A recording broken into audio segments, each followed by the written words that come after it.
Canada की immigration policy 2025 से जा रही है पूरी तरह बदलने और इसका सबसे बड़ा असर उन एम्प्लॉयर्स पर पड़ेगा जो इंटरनेशनल टैलेंट पर निर्भर हैं।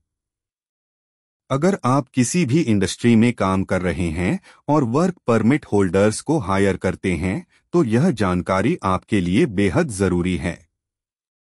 हाल ही में कनाडा सरकार ने एक बड़ा ऐलान किया है जिसके मुताबिक 2025 तक टेम्परेरी रेजिडेंट्स की संख्या को घटाकर 3,67,750 कर दिया जाएगा। इसका मतलब ये है कि अब वर्क परमिट्स की संख्या सीमित कर दी जाएगी, खासकर उन लोगों के लिए जो पहली बार एप्लीकेशन कर रहे हैं। यह फैसला कनाडा की उस पुरानी स्ट्रैटेजी से एकदम अलग है जिसमें इमिग्रेशन ड्रिवन पॉपुलेशन ग्रोथ पर जोर था। प्राइम मिनिस्टर मार्क कार्नी ने साफ कर दिया है कि अब इमिग्रेशन को सस्टेनेबल लेवल्स पर लाना सरकार की प्राथमिकता है। योजना है कि 2027 तक वर्क और स्टडी परमिट होल्डर्स की हिस्सेदारी कनाडा की कुल पॉपुलेशन के 5% से कम कर दी जाए। यह नई नीति 2023 में घोषित उस इमिग्रेशन प्लान के उलट है जिसमें हर साल 5 लाख नए इमिग्रेंट्स को स्वीकार करने की बात थी।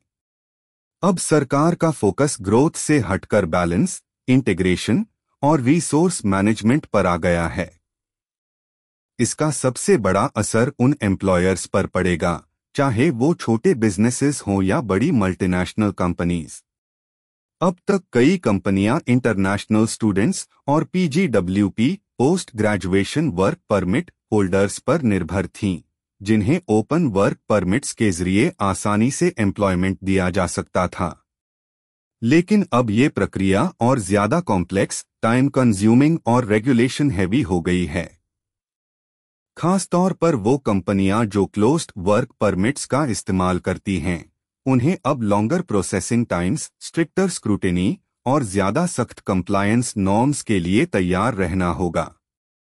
इतना ही नहीं, परमिट रिन्यूअल में भी अब काफी डिले हो रही है।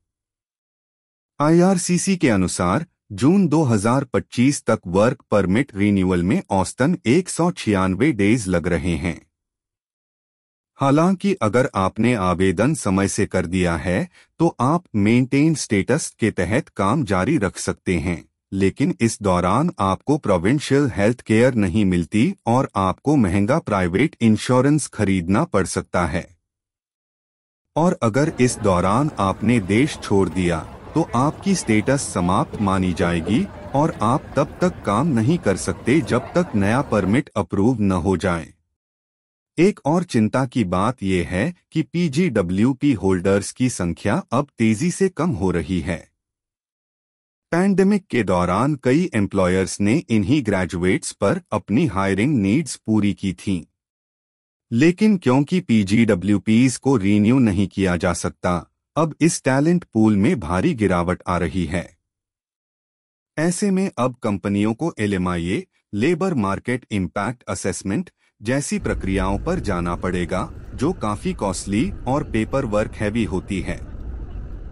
साथ ही अब देखने को मिल रहा है कि IRCC's Edmonton case processing centre से कई परमिट एप्लीकेशंस बिना कारण रिजेक्ट हो रहे हैं, यहां तक कि जिनकी एलिजिबिलिटी पूरी थी उन्हें भी मना कर दिया गया। इससे कंपनियों को अपने ऑपरेशंस में दिक्कत आती है और प्रोडक्टिविटी पर असर पड़ता है। अब बात करते हैं कंप्लायंस ऑब्लिगेशंस की। जो कंपनियां फॉरेन वर्कर्स को क्लोज्ड वर्क परमिट के जरिए हायर करती हैं, उन्हें अब कई स्ट्रिक्ट कंडीशंस का पालन करना होगा, जैसे वादा किया गया जॉब रोल, वेजेस और एक सेफ वर्किंग एनवायरनमेंट देना। अगर किसी भी कंप्लायंस वायलेशन का पता चलता है तो $1,00,000 तक का फाइन, परमिट कैंसलेशन या पब्लिक शैमिंग जैसे दंड मिल सकते हैं। इसके साथ ही बिल C-2 यानी स्ट्रॉन्ग बॉर्डर्स एक्ट नामक नया कानून भी प्रस्तावित है, जो फेडरल गवर्नमेंट को पहले से ज्यादा डिस्क्रेशनरी पावर्स देगा, जैसे किसी भी एप्लीकेशन को रोकना, बदलना या कैंसल करना। यहां तक कि पुराने परमिट्स को भी रद्द किया जा सकेगा। इससे इमिग्रेशन प्रोसेस में और ज्यादा अनसर्टेनिटी आ सकती है। अब कंपनियों के लिए जरूरी है कि वो तुरंत स्ट्रैटेजिक प्लानिंग शुरू करें।